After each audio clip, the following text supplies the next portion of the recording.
Hello students, कैसे हैं आप सब। आशा करती हूँ आप अच्छे होंगे और अच्छे से अपनी पढ़ाई कर रहे होंगे। मैं मोनिका रावत आपका स्वागत करती हूँ आईसीटी वर्चुअल क्लासरूम देहरादून में। बच्चों, आज हम क्लास 10th का जो आपका सब्जेक्ट है साइंस, उसका 2024 का जो प्रश्न पत्र है उसको हम डिस्कस करेंगे। पिछले लेक्चर में हमने पेपर का फॉर्मेट देखा था और जो आपका भौतिकी का पार्ट था पेपर में, उसको हमने देखा था कि किस प्रकार के आपके प्रश्न आए हैं। साथ ही साथ हमने इसके जो एक प्रश्न था वो हमने डिस्कस किया था। आज हम बाकी इसके प्रश्न डिस्कस करेंगे। ठीक है, तो हमारा पहला प्रश्न हो गया था क्योंकि एमसीक्यू क्वेश्चन था। अब हम चलते हैं अगले प्रश्न की ओर। तो आपका अगला प्रश्न है, किसी उत्तल लेंस की क्षमता 2 डायोप्टर है। क्या कहा गया है कि एक उत्तल लेंस है, कॉन्वेक्स लेंस है। ठीक है, इसकी जो क्षमता है वो आपको 2 डायोप्टर दी गई है। ठीक है, इसकी फोकल दूरी क्या होगी, यानी इसकी फोकल लेंथ आपको बतानी है। ऑप्शन है आप पे, पहला है 20 सेंटीमीटर यानी 20 सेंटीमीटर, दूसरा है 40 सेंटीमीटर यानी 40 सेंटीमीटर, तीसरा है 50 सेंटीमीटर, चौथा है 10 सेंटीमीटर। क्या दिया गया है? पावर, यानी पी की वैल्यू आपको यहाँ पे दी गई। कितना है? 2 डायोप्टर। ठीक है, पावर का फॉर्मूला क्या होता है? P बराबर 1/f, यानी फोकल लेंथ किसमें? मीटर में। तो अगर हम फोकल लेंथ निकालना चाहते हैं तो फोकल लेंथ का फॉर्मूला होगा F बराबर, ये किसमें होगा? इन मीटर, 1/p, यानी 1/p यानी 2। ठीक है, 1/p यानी 2। अब आप इसे क्या करेंगे, यहाँ पे ऊपर सेंटीमीटर में इसे कन्वर्ट करेंगे। ठीक है, तो ऊपर 100 कर देंगे तो 2 5 जा 10 0, यानी आपका जो आंसर आया है वो आया है 50 सेंटीमीटर, 50 सेंटीमीटर। तो आपका जो आंसर है वो थर्ड है, 50 सेंटीमीटर। ठीक है, तो ये आपका यहाँ पे आंसर होगा। इस तरीके से आपको इसे सॉल्व करना है, नोट करेंगे।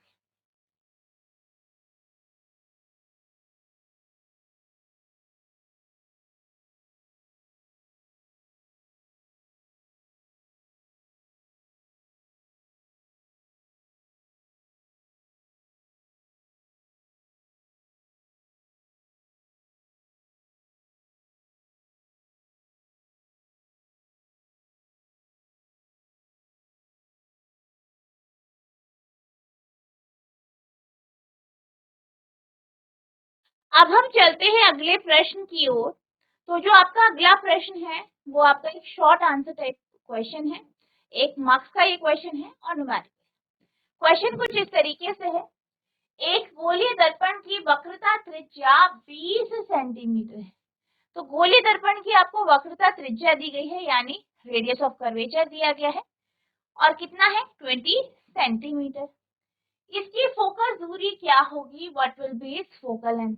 और आपसे पूछा गया है कि इसकी फोकल लेंथ यानी एफ का मान बताइए। ठीक है, तो सबसे पहले जो इंफॉर्मेशन दी गई है इसे नोट करेंगे। क्या दिया गया है? एक गोलीय दर्पण की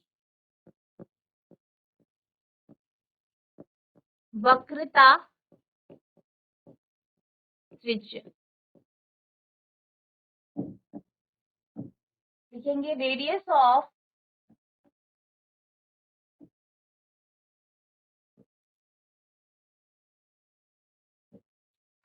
कर्वेचर ऑफ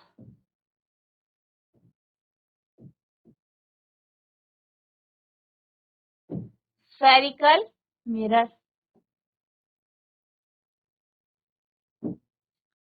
यानी आर की वैल्यू आपको दी गई है, कितनी है? 20 सेंटीमीटर। पूछा क्या है? दर्पण की फोकस दूरी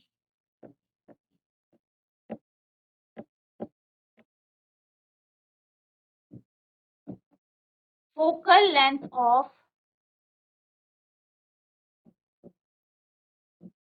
ऑफ द मिरर, एफ पूछा गया है।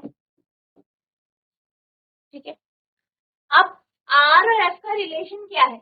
आपने पढ़ा है कि जो आर होता है वो बराबर होता है 2f के, या आप लिख सकते हैं एफ बराबर आर बाय 2। ठीक है, वैल्यूज पुट करेंगे, एफ निकालना है, आर कितना है 20/2 यानी 10 सेंटीमीटर। तो यहाँ पे जो आपका दर्पण है उसकी फोकल लंबाई कितनी आई है 10 सेंटीमीटर। तो आप लिखेंगे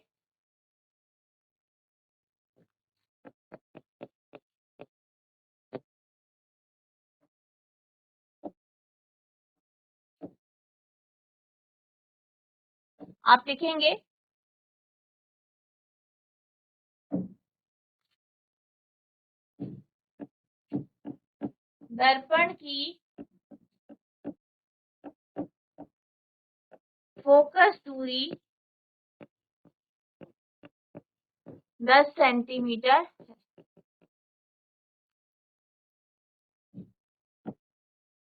focal length of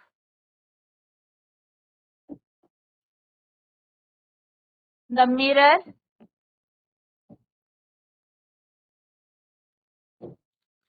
is 10 centimetre. ठीक है, तो ये आपका आंसर होगा। इस तरीके से आपको आंसर लिखना है, नोट करें।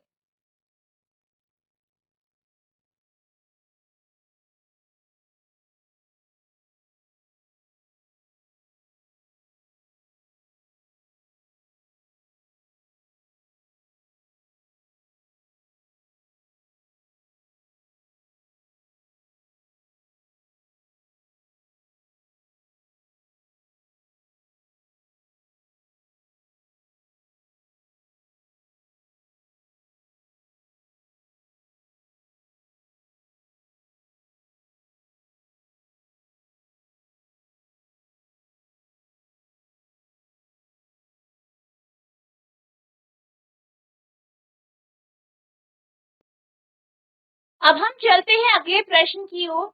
तो ये जो प्रश्न है ये भी आपका 1 मार्क्स का प्रश्न है। प्रश्न कुछ इस तरीके से है, उस दर्पण का नाम बताइए जो किसी वस्तु का सीधा और बड़ा प्रतिबिंब देता है। Name a mirror that gives an erect and enlarged image of an object.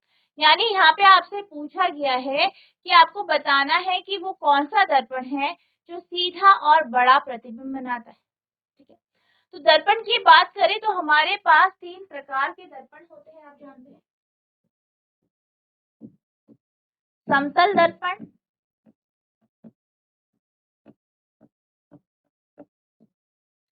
अवतल दर्पण और उत्तल दर्पण। यानी प्लेन मिरर, कॉन्केव मिरर और कॉन्वेक्स मिरर। बोला गया है सीधा और बड़ा प्रतिबिंब कौन सा दर्पण बनाता है। समतल दर्पण यानी जो आपका प्लेन मिरर होता है, अगर हम प्लेन मिरर की बात करें तो प्लेन मिरर वह दर्पण है जो प्रतिबिंब जो है सीधा तो बनाता है लेकिन वस्तु के आकार का बनाता है। यानी हर केस में प्रतिबिंब सीधा और वस्तु के आकार का बनता है। दूसरा है अवतल दर्पण।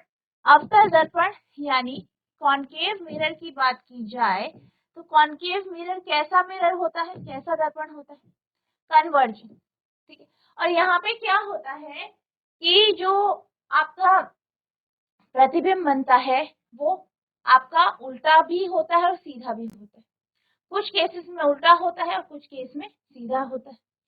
और यहाँ पे प्रतिबिंब आपके बड़े और छोटे दोनों बनते हैं। अगर हम अवतल दर्पण की बात करें तो अवतल दर्पण के केस में अगर हम वस्तु को फोकस और पोल के बीच में रखें तो हमें बड़ा प्रतिबिंब मिलता है और सीधा प्रतिबिंब मिलता है। यानी सिर्फ एक केस में यहाँ पे ऐसा होता है। उत्तल दर्पण की बात की जाए तो उत्तल दर्पण के केसेस में जो है प्रतिबिंब आपको सीधा तो मिलता है लेकिन छोटा मिलता है। ठीक है, तो अगर हम बात करें कि कौन सा ऐसा दर्पण है जो कि वस्तु का सीधा और बड़ा प्रतिबिंब बनाता है, तो आपका कौन सा दर्पण है? अवतल दर्पण के केस में जो है वस्तु का सीधा और बड़ा प्रतिबिंब बनाया जा सकता है। ठीक है, अब केस कौन सा है इसमें? जब वस्तु को फोकस और पोल के बीच में रखा जाता है। अब आंसर की बात कर लेते हैं। आंसर कैसे लिखना है आपको, ये देख लेते हैं। Concave mirror is one that can give an erect and enlarged image of an object. अवतल दर्पण वह दर्पण है जो कि किसी वस्तु का सीधा और बड़ा प्रतिबिंब दे सकता है। तो आपको ध्यान रखना है कि कॉनकेव मिरर वस्तु का सीधा और बड़ा प्रतिबिंब देता है। और कब?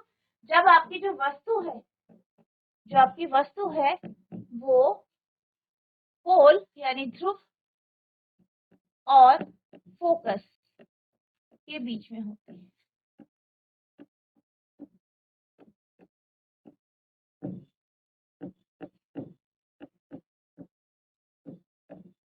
ठीक है, तो इस केस में ऐसा नोट करें।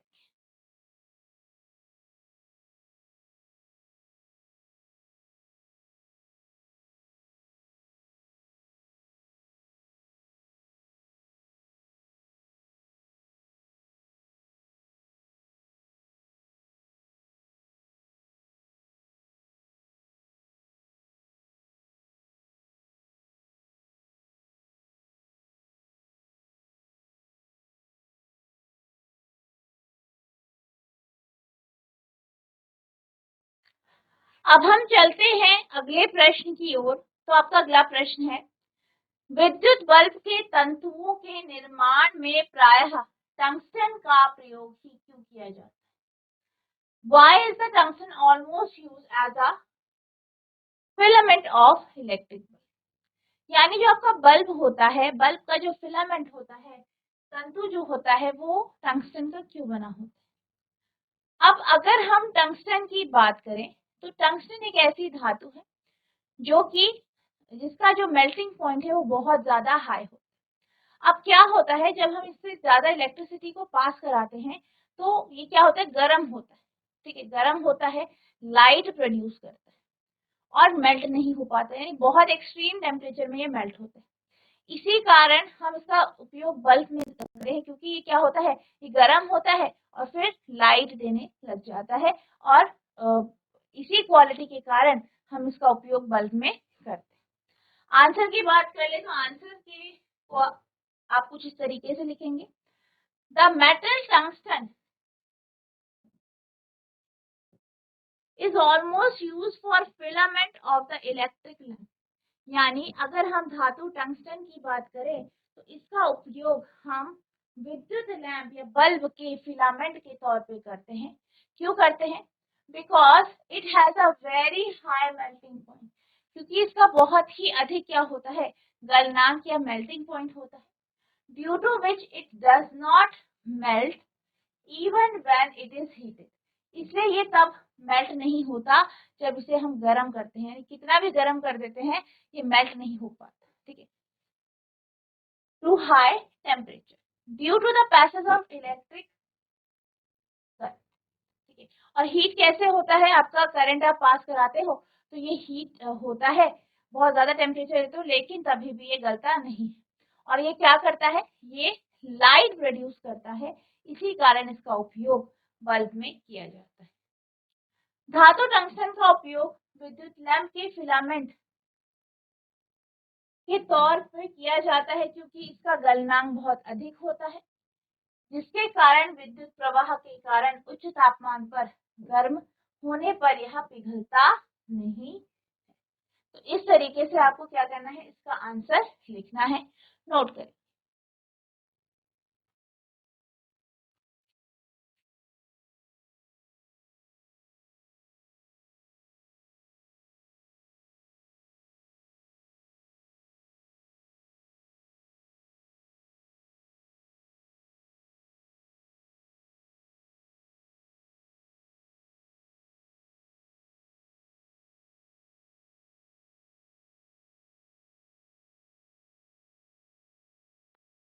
अब हम चलते हैं अगले प्रश्न की ओर। तो आपका अगला प्रश्न है, किसी विद्युत परिपथ में दो बिंदुओं के बीच विभव अंतर मापने के लिए वोल्टमीटर को किस प्रकार से संयोजित किया जाता है?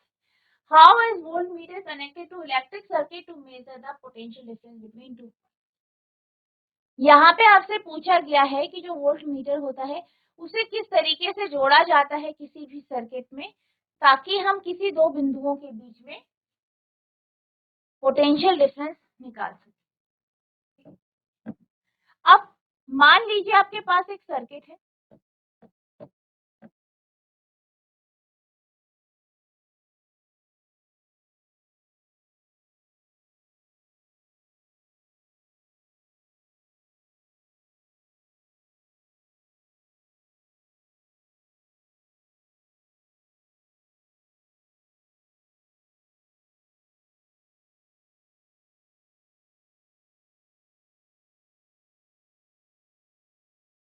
ठीक है। जब भी आप वोल्ट मीटर यहाँ पे लगाते हैं तो हमेशा आप पैरेलल में लगाते हैं, यानी समानांतर तौर पे आप वोल्ट मीटर लगाते हैं। मान लीजिए आपको इस बल्ब के अक्रॉस आपको पोटेंशियल निकालना है, वोल्टेज निकालनी है, तो आप यहाँ पे क्या करेंगे, यहाँ पे एक वोल्ट मीटर इस तरीके से लगा देंगे। तो जब भी आप वोल्ट मीटर को किसी विद्युत परिपथ में जोड़ते हो, किसी दो बिंदुओं के बीच में आपको जो है विभव अंतर निकालना है, तो आप इस तरीके से समानांतर रूप में वोल्ट मीटर को जोड़ते हैं। ठीक है, अब हम इसके आंसर की बात कर लेते हैं। आंसर आप किस तरीके से लिखेंगे ये देख लेते हैं। तो आंसर आप लिखेंगे, a voltmeter is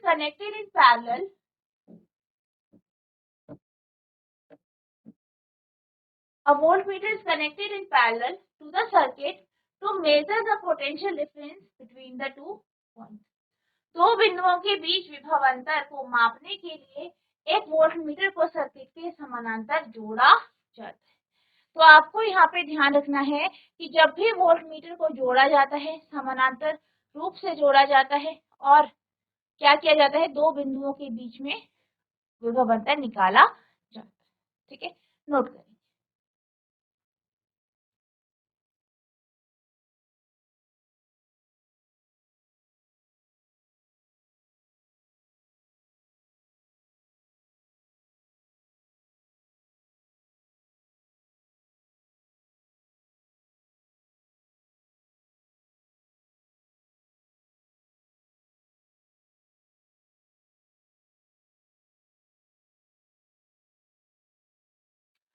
अब हम चलते हैं अगले प्रश्न की ओर। तो आपका अगला प्रश्न है, निकट दृष्टि दोष क्या है? What is myopia? यानी आपको बताना है कि मायोपिया क्या होता है, निकट दृष्टि दोष क्या होता है, इसके निवारण के लिए किस प्रकार के लेंस का उपयोग किया जाता है, what type of lens is used for correcting. ठीक है, तो अगर आपको मायोपिया को ठीक करना है तो कौन से लेंस का आप उपयोग करें। ठीक है, तो सबसे पहले हम बात कर लेते हैं मायोपिया की। तो मायोपिया क्या है? मायोपिया एक ऐसा दृष्टि दोष है जिसमें व्यक्ति जो है पास की वस्तुएं तो देख पाता है, लेकिन जो आपकी दूर की जो वस्तुएं हैं उसे ढंग से नहीं देख सकता। ठीक है, इसे आप निकट दृष्टि दोष भी कहते हैं। अगर हम बात करें मायोपिया की, तो मायोपिया को आप जो है जो आपका कॉन्केव लेंस होता है, अवतल लेंस होता है, इसके माध्यम से आप इसे ठीक कर सकते हैं। ठीक है, क्योंकि अभी जो है ये जो है आपका अपसारी लेंस होता है और ये क्या करता है, सारी की सारी किरणों को एक जगह कंसंट्रेट कर देता है। ठीक है, जिस कारण आपका जो इमेज है वो प्रॉपरली रेटिना पर बन पाता है। ठीक है, और इसी तरीके से आपके एक और टॉपिक है जो कि है आपका हाइपरमेट्रोपिया। ये भी आपका एक प्रकार का दूर दृष्टि दोष है और इसमें क्या होता है, इसमें पास की चीजें ठीक से नहीं दिख पाती लेकिन दूर की चीजें क्लियरली देख सकते हैं। ठीक है, और इसको आप कॉन्वेक्स लेंस यानी उत्तल लेंस के माध्यम से ठीक कर सकते हैं। इसी तरीके से आपका एक और दृष्टि दोष है जो कि है प्रेसबायोपिया, और ये जो है आपकी उम्र के साथ होता है। हमारी जो आंखों की सिलेरी मसल्स होती हैं वो वीक हो जाती हैं, इस कारण आपका प्रेसबायोपिया एज के साथ होता है। ठीक है, इसे जरा दृष्टि दोष भी कहते हैं। तो आपको इन तीनों के तीनों जो दृष्टि दोष है वो अच्छे से आपको पता होना चाहिए। मायोपिया और हाइपरमेट्रोपिया बहुत इंपॉर्टेंट है, क्या होता है, कैसे ठीक होता है, डायग्राम्स जो है सब आपको अच्छे से पता होना चाहिए। अब जो क्वेश्चन आप अटेम्प्ट करेंगे वो मार्क्स के अकॉर्डिंग होगा। यहाँ पे ये 2 मार्क्स का प्रश्न है, तो इसलिए यहाँ पे आप स्ट्रेट फॉरवर्ड जो है यहाँ पे आंसर लिखेंगे। ठीक है, आंसर की बात कर लेते हैं, आंसर कैसे लिखना है। Myopic person is not able to see distance object clearly, यानी जो मायोपिक पर्सन होता है या वह व्यक्ति जिसे निकट दृष्टि दोष होता है वो दूर की चीजों को क्लियरली नहीं देख पाता। As the concave lens is diverging, ठीक है, तो आपका जो कॉन्केव लेंस होता है वो क्या होता है, डाइवर्जिंग लेंस होता है। ठीक है, तो डाइवर्जिंग लेंस होता है यानी वो क्या करता है, जो लेंस आ रहे, जो आपकी किरणें आ रही होती है वो डाइवर्ज कर देता है। It diverges the coming rays to meet them on retina, ताकि वो रेटिना पे मिल पाए। ठीक है, thus it is useful in a myopic eye, इसलिए इसका उपयोग मायोपिक आई में किया जाता है।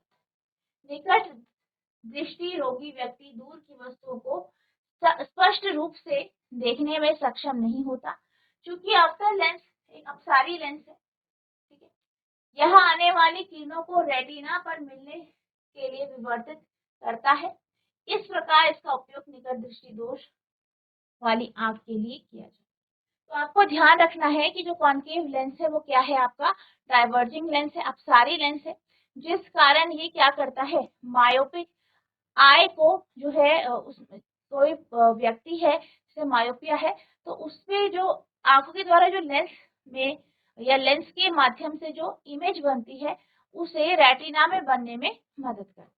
ठीक है, तो इस बात का आपको ध्यान रखना है, नोट करें।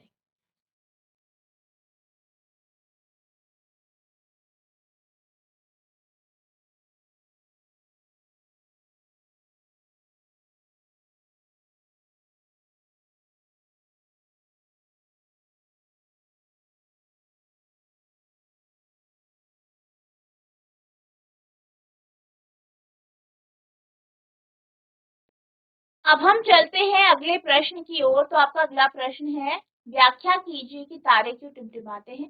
Explain why do star twinkle. अब आपने देखा होगा कि जब हम जो है यहाँ पे जब भी हम जो है तारों को देखते हैं तो तारे हमें टिमटिमाते हुए नजर आते हैं। ऐसा क्यों होता है, ऐसा इसलिए होता है क्योंकि जो हमारा जो तारे हैं वो तारे हमसे अनंत दूरी पर हैं। वहां से आने वाली जो उनकी किरणें हैं, उनकी प्रकाश की किरणें हैं, वो जब पृथ्वी में आती हैं तो एटमॉस्फेयर के अलग अलग लेयर से गुजरती है। अब अलग अलग लेयर की जो डेंसिटी होती है एयर की वो अलग अलग होती है, डिफरेंट होती है। डेंसिटी डिफरेंट होने के कारण क्या होता है, जो प्रकाश की किरण है वो अलग अलग जो है मुड़ जाती है, यानी अलग अलग जो है मात्रा में डेविएट हो जाती है। ठीक है, डेविएशन के कारण हमारी वो पास होती है और फिर हमारे आंखों में पहुंचती है, तो हमें वो ट्विंकल करती हुई नजर आती है। तो मेन रीजन क्या है इसमें, एटमॉस्फेरिक रिफ्लेक्शन यानी वायुमंडलीय अपवर्तन। ठीक है,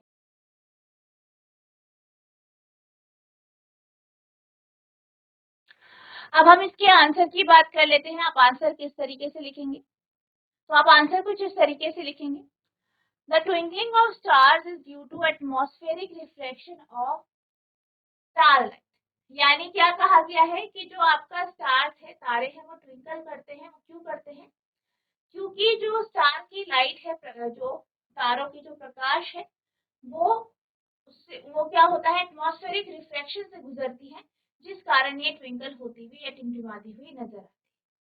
The atmosphere is made up of several layers, and the refractive indices which keeps on changing continuously due to this path of light rays from the star keeps on changing their path continuously. क्या कहा गया है कि जो प्रकाश की किरण है वो atmosphere यानी वायुमंडल से गुजरती है। इस वायुमंडल में अलग अलग लेयर होती है जिनका रिफ्रैक्टिव इंडेक्स अलग अलग होता है, जिस कारण ये हर एक लेयर से गुजरते हुए मुड़ जाती है। और इसका जो पाथ है वो लगातार चेंज होता रहता है, बदलता रहता है। As a consequence the number of rays entering pupil of eye goes on changing with time and the stars appear to.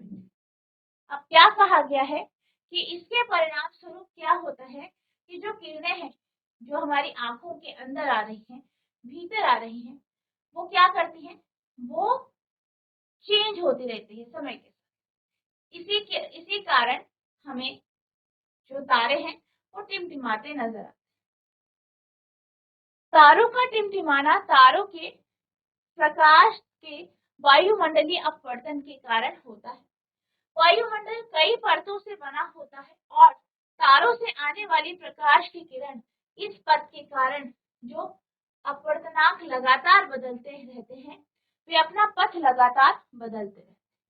परिणाम स्वरूप प्रवेश करने वाले किरणों की संख्या आंखों की पुतली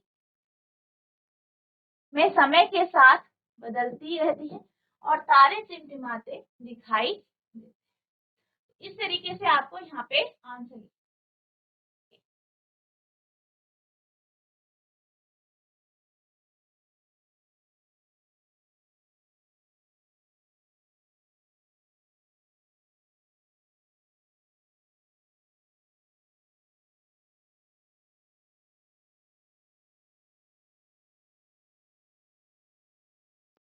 अब हम चलते हैं अगले प्रश्न की ओर। तो आपका अगला प्रश्न है, स्वच्छ आकाश का रंग नीला क्यों होता है? Why the colour of a clear sky is blue.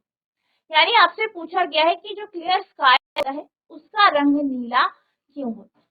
ठीक है, अब नीले रंग की अगर हम बात करें तो जैसे कि आप जानते हैं कि जो श्वेत प्रकाश होता है वो 7 रंगों से मिलकर बना होता है। ठीक है, जिसे आप विबग्योर कहते हैं।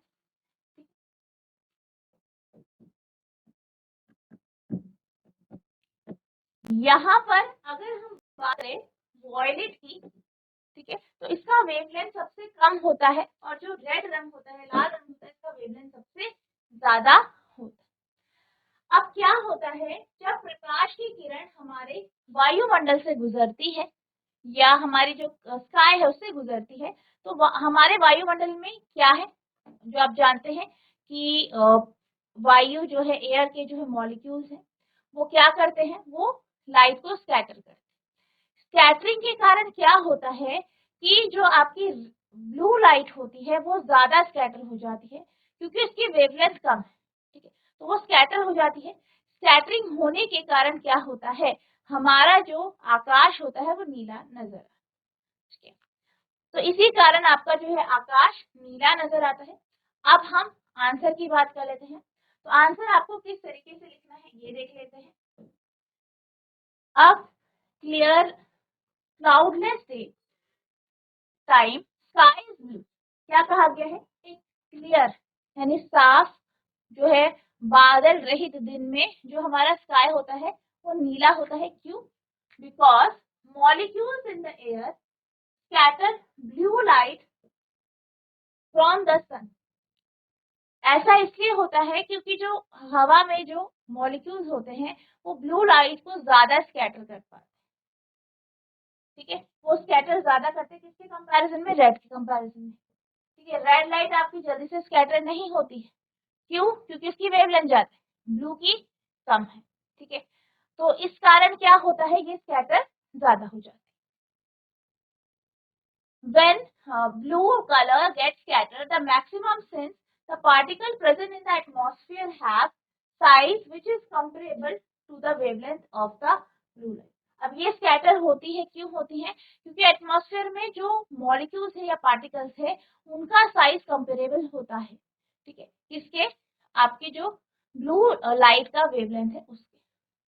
दिन के समय साफ बादल रहित आकाश नीला होता है क्योंकि हवा में मौजूद अणु लाल प्रकाश की तुलना में सूर्य से आने वाली नीली रोशनी को अधिक बिखेरते हैं या इनका प्रकीर्णन करते हैं। नीला रंग सबसे अधिक प्रकीर्णित होता है क्योंकि वायुमंडल में मौजूद कणों का आकार नीले प्रकाश के तरंगदैर्ध्य के बराबर होता है। ठीक है, तो इस तरीके से आपको आंसर लिखना है, नोट करिए।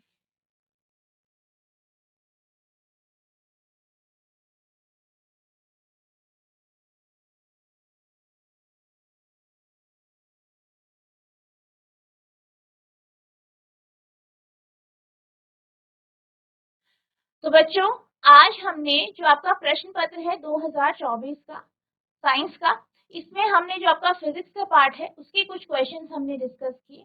आई होप आपको ये क्वेश्चन अच्छे से समझ में आए होंगे, आपने इन्हें नोट भी किया होगा। नेक्स्ट लेक्चर में हम इसके बाकी क्वेश्चंस डिस्कस करेंगे। तो जितना आज आपको पढ़ाया गया है इसको आपको रिवाइज करना है। अगर आपको कोई भी डाउट होगा तो नेक्स्ट लेक्चर में आप पूछ सकते हैं। तो बच्चों, आज के लिए बस इतना ही, मिलते हैं अब नेक्स्ट सेशन में। तब तक के लिए thank you and have a nice day.